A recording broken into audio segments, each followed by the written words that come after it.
Paradigms control the results in your life. They have the power over everything. Relationships, your income. And you know, when you shift your paradigm, everything in your life improves. Hello, I'm Bob Proctor, and I want to welcome you to Paradigm Shift, where we're going to teach you how to make dramatic improvements in the quality of your life, in every aspect of your life. You know, paradigm shifting is something that we should teach in school. We should teach it to little kids, and they'd get it, and then they'd have a charmed life. If you want to improve the results, the paradigm has to be shifted. You know, Eric Hoffer one time said, no matter what our achievements might be, we think well of ourselves only in rare moments. We need people to bear witness against our inner judge, who keeps book on our shortcomings and transgressions. We need people to convince us that we are not as bad as we think we are. You know, Eric Hoffer was a wise man, and I think that he hit the nail right on the head here. Who do you think that inner judge is? You know, that little voice inside that's telling you, you can't do this or you can't do that. You can't do many of the things you say you want to do. Well, I suppose the real secret is figuring out what you want to do and then understand clearly how to get rid of that little voice inside. Now, I don't know as we ever completely get rid of it. I refer to it as the monkeys in our mind that keep talking to us, telling us what we can't do. But I do know this, that we can overpower them. We can take control over the quality of our life. You know, winning and losing have been taught about for, I guess, as far back in recorded history as you can go. And there are some people, they're just winners. You see it, you see what they do. It doesn't matter what they seem to do. You knew kids like this when you were in school. They aced all the exams. Quite frankly, I never liked those kids very well. And for good reason. They made me look worse than I even was. But why is it that some people are always winning and others are always losing? Well, you'll say they're just stupid, but that's not true. That's not true. Do you know that some of the people that are losing are absolutely brilliant? It's true. And some of the people who are winning are not very bright at all. Do you know that there's people who are absolutely brilliant and they're broke? And there's others who are functionally illiterate. They can neither read nor write, but they can sign a check for $1 million. I remember one time at a meeting in Chicago, W. Clement Stone. This was back in 1970, and in 1970, he was the wealthiest man in the United States. He made a lot of grammatical errors when he spoke, but as Earl Nightingale said, he can write a check for $1 billion. Now think about that for a moment. Why is it that someone never goes to school, they're not very polished, and yet they're enormous winners? And other people they have degrees coming right off the end of their business card, and they just can't seem to make it. Why? Well, you know, most people just set that aside, and they think there isn't an answer to it. Well, I'm going to tell you there is an answer to it. And it's an answer that everyone can understand. And I believe when we understand it, everything in our life starts to change. You see, I was one of those people that was always losing. Didn't matter what I did from the time I was a little kid in school until I was 26. Didn't matter what I did. It just didn't work out right. I was never part of the group that was making it happen. And then all of a sudden, just like that, my whole world started to change. And I started to win. Didn't matter what I did, what I touched. It just seemed to turn to gold. What happened? Well, that's what I wanted to know. And I couldn't figure out what happened. You know, I knew I wasn't lucky. I seemed to have an innate awareness inside that there wasn't any such thing as luck, regardless of how much you want to believe it. And I thought, someone has to know what the heck happened to me. Now, a man named Ray Stanford suggested I read Napoleon Hill's book, Think and Grow Rich. I have become an avid student of Napoleon Hill and his mentor, Andrew Carnegie. I have never laid these books down. I have never stopped studying them.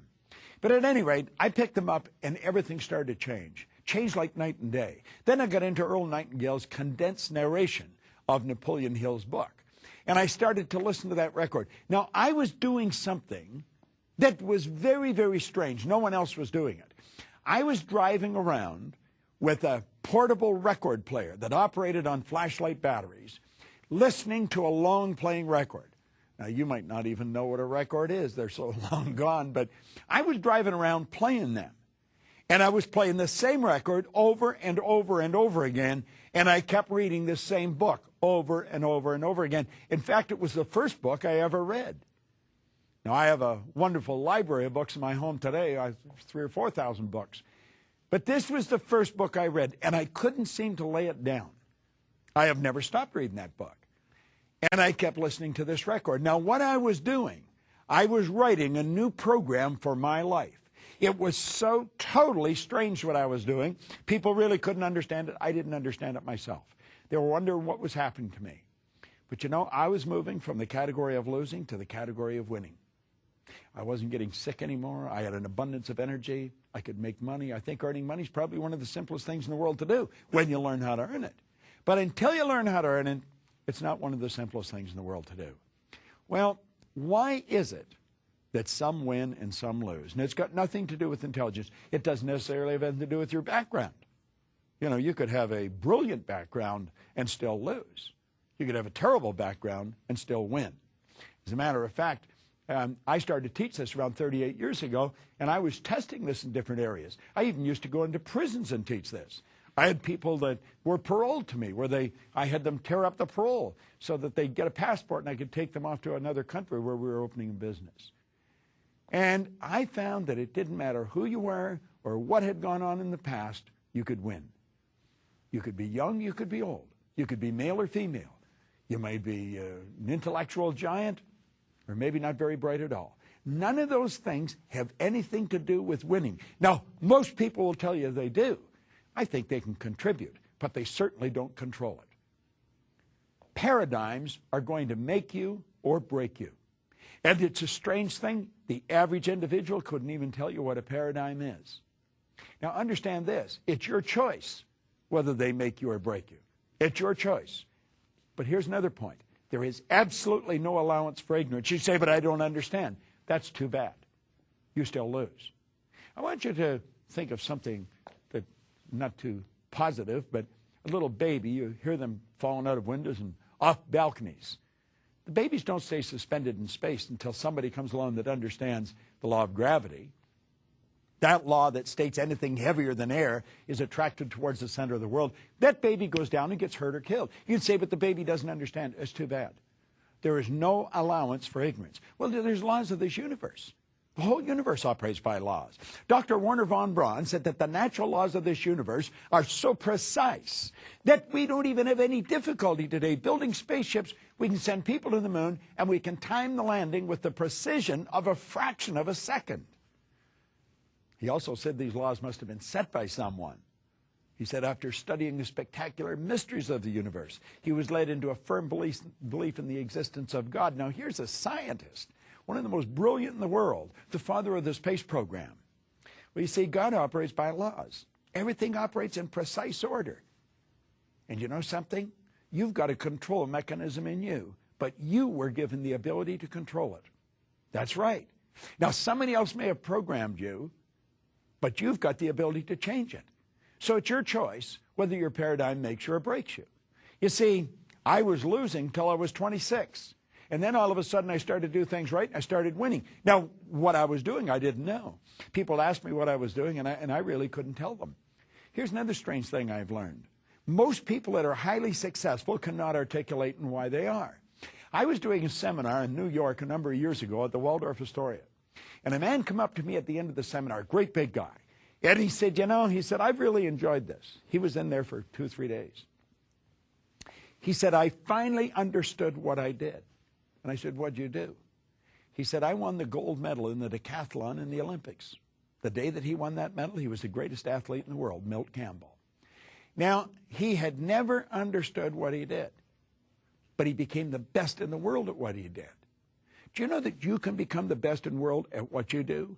And I'm going to tell you, you're going to do it a lot easier than Milt did it because you can understand it. We're going to go into paradigms. This is a series of programs. We're going into paradigms. I'm going to talk about how they've been built and how they've been changed. And as you go into this, a lot of it's going to seem repetitious, but that's how paradigms are built. That's why repetition is necessary. And we've got to the point we just want to read it once. You're never going to understand it if you read it once. You've got to go over it and over it and over it.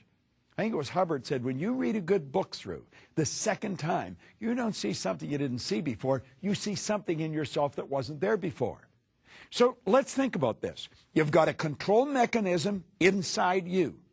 It's in your marvelous mind. And it's going to determine whether you win or lose, whether you're struggling to make ends meet or whether you live in abundance. And this information's always been around. It's just that there's only a very select few that have had it.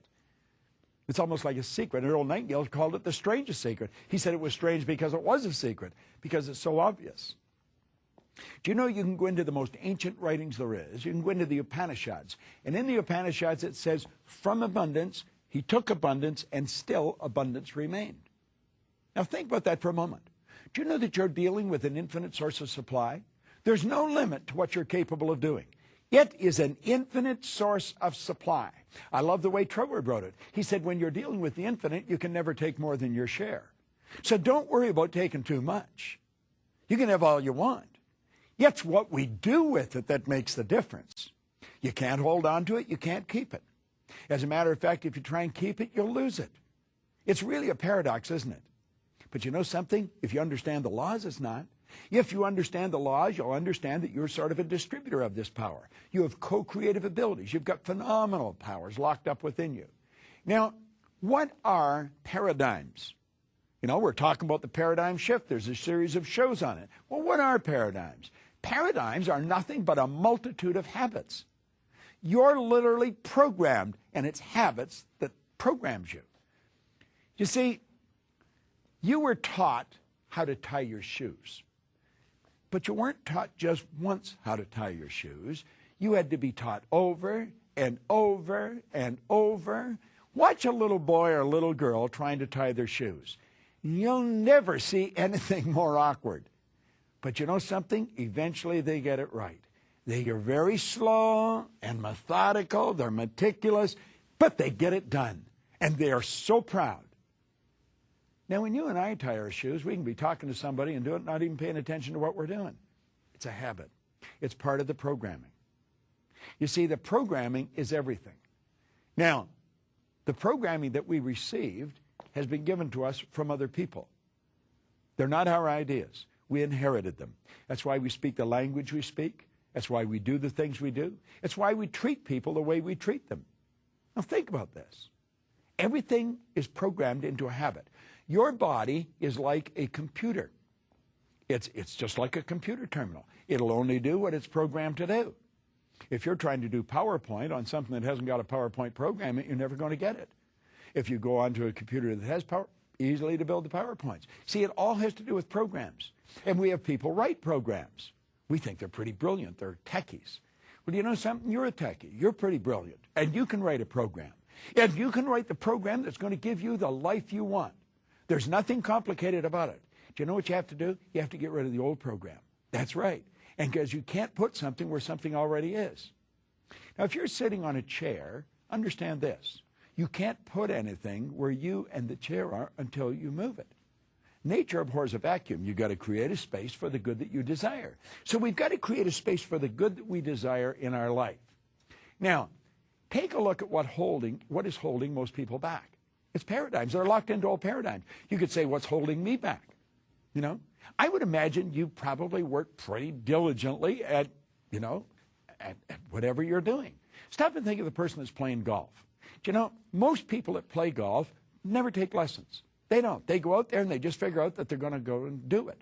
Can you imagine learning how to fly a plane without taking lessons? I don't think so. If I was going to get in a plane that you got in, I would want to go to the very best pilots in the world, and I'd want them to show me how to do it. Why don't we do that with everything? Why don't we do that with earning money?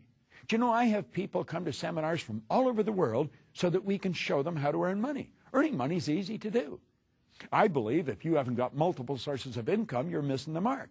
You should have more sources of income than you can keep track of. You can hire somebody to keep track of them for you. And then you're earning more money and you can do more things and you can have a more interesting life. But if we're going to learn anything, we're going to have to get somebody to teach us. Now, short of that, I was remembering one time I was teaching a seminar in Indiana, and I said, there's always someone that can do things better than you're doing them. And this man said, there isn't anybody in the world that does what I'm doing better than I do it. And I thought, well, I've got an interesting one here in my hands. And it turned out he was right. He built those remote control model planes. He had the biggest company in the world. He used to take them, he was in Chicago, he used to take them down to Wrigley Field and demonstrate them. You see? Well, I had been reading the night before what to do. Thomas Stroward said that in that case, you go to the Fonte Rigo, you go to the fountain and source within. I think that's where Bill Gates went. I think that's where the Wright brothers went. I think that's where Edison went. I think that's where Einstein went. And I think that's where you and I should go when we run up against something that we can't solve and there's no one that we can find that can help us fix it. But if we want to learn things, let's get our ego out of the road and let's understand that we've got the intelligence to learn anything we want to learn. But we're going to have to go to a good teacher. Now, I was talking about money a few minutes ago. If you want to learn how to earn money, go to someone that knows how to. Don't go to your next-door neighbor. He probably doesn't know any more than you do. When you watch golfers, you'll see them out there, they're talking to each other. None of them know how to golf. And they spend an absolute fortune. They buy new clubs, they buy new balls, they go to new, and trying to break 100, they're ready to throw the clubs away. Why not go to a pro? Just the slightest shift in your hand, and that ball will go out like a clothesline. But if you don't make that shift, that ball is going to go right into the water. And isn't it strange if you think it's going to go into the water, it'll go in the water? Do you know that the image you hold in your mind controls the chemical makeup of your body? Jack Nicklaus calls that going to the movies. Well, most people are held back in whatever they're doing by old paradigms. Now, paradigms influence your thinking. They influence my thinking. My paradigm influences my thinking. Yours influence you. Now, if you want to change your way of doing things, you're going to have to override the paradigm, and that's not an easy thing to do, and it can be scary. It can cause a lot of discomfort. Paradigms control what you do. So if you're going to change what you do, you have to make up your mind you're going to override the paradigm. Now, I want you to think of this for a moment. Feeling is a word that we've invented to describe our conscious awareness of the vibration we're in. This thing we're living in is a molecular structure. It's a mass of molecules and a very high speed of vibration. When it's in a positive vibration, we feel good. When it's not in a positive vibration, we feel bad. Positive and negative are a law. It's part of a law of opposites, a law of polarity. Well, what we want to do is we want to feel good. The vibration is controlled by the paradigm. Now, a person can be getting good results and feel pretty comfortable. You can be comfortable getting bad results. As a matter of fact, that's one of the tricky parts of this.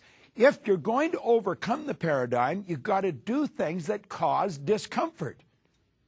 Change the grip on your golf club. I guarantee you're going to feel very awkward. And yet that ball, boom, boom, away it goes. 250, 300 yards. You wonder, how did that happen? It felt so uncomfortable.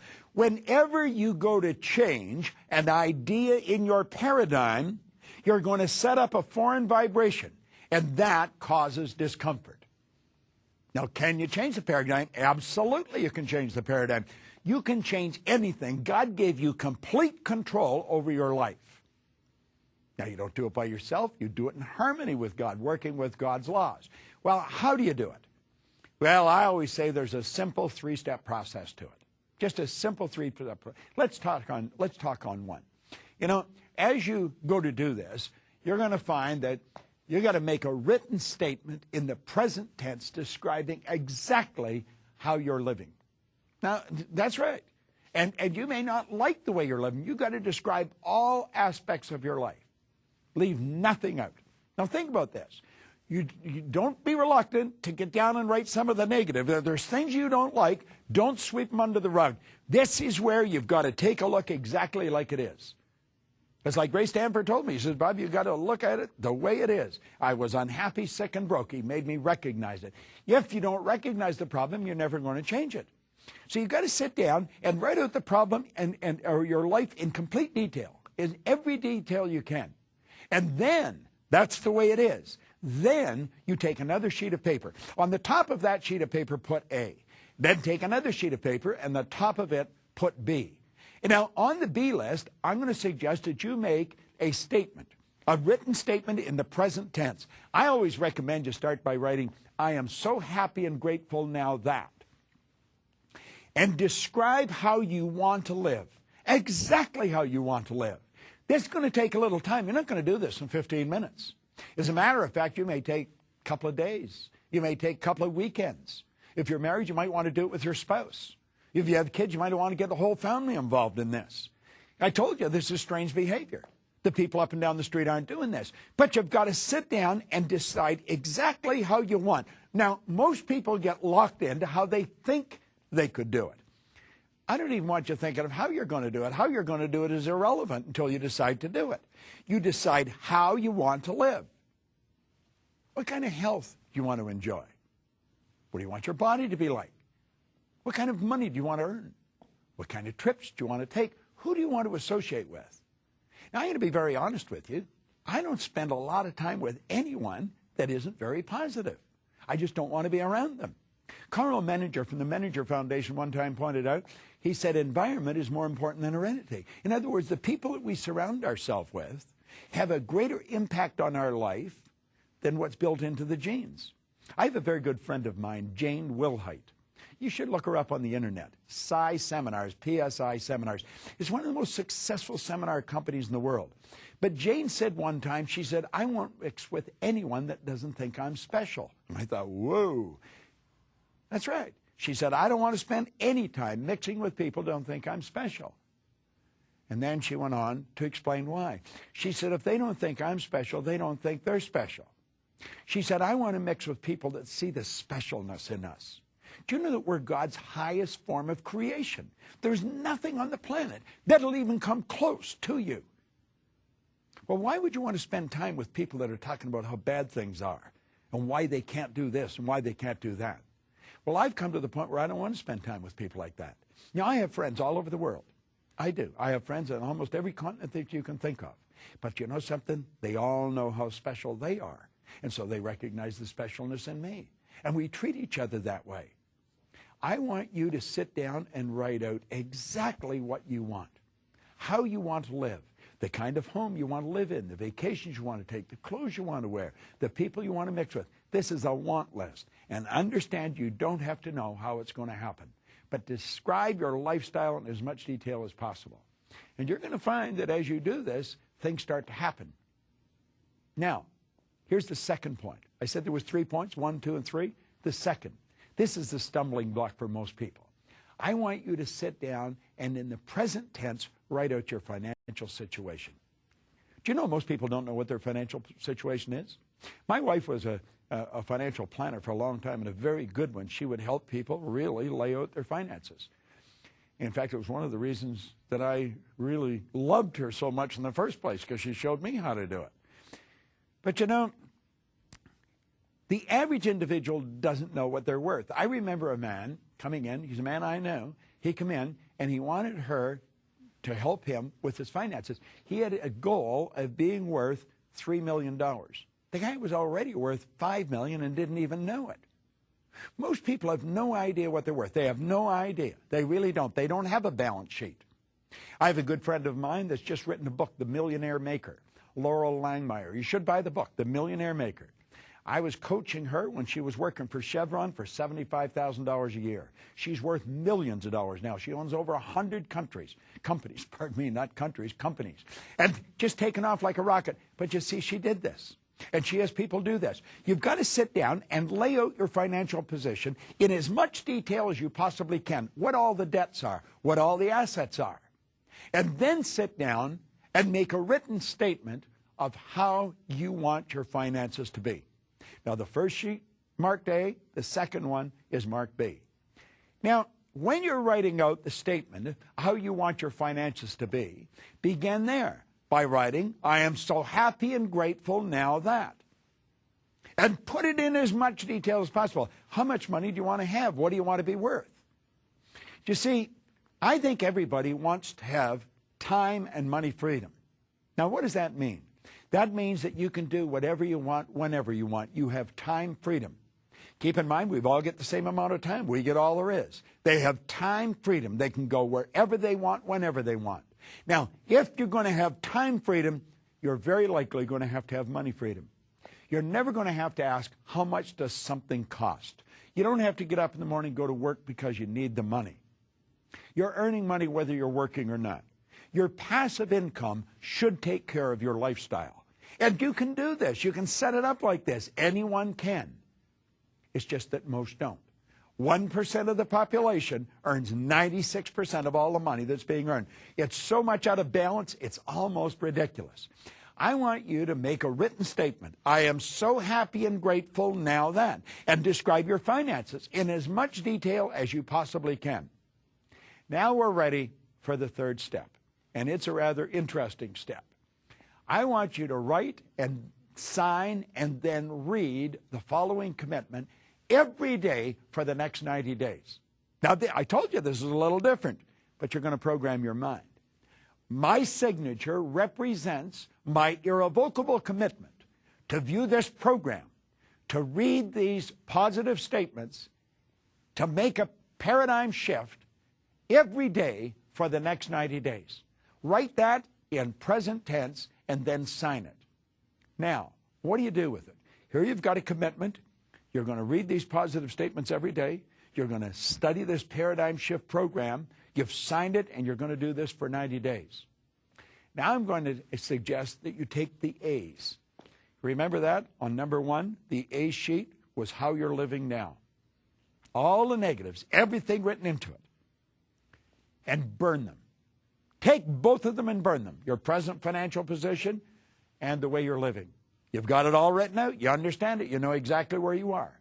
And then take the B lists and start to read them. And read them over and over and over again.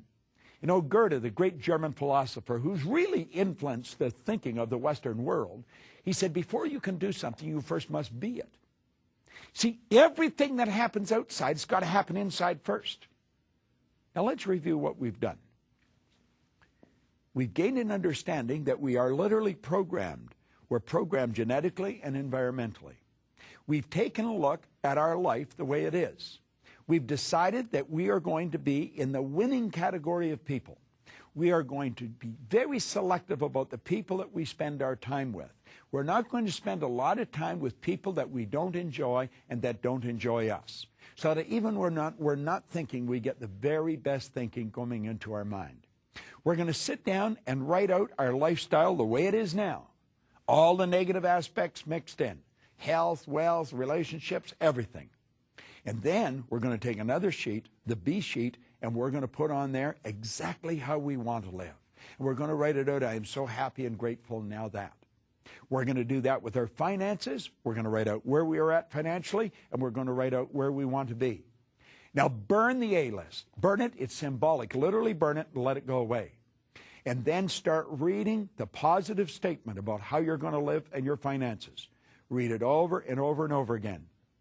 You're going to find it'll work like clockwork. Stay tuned in and learn more on the paradigm shift of how to take control over your life. It's Bob Proctor. Thank you.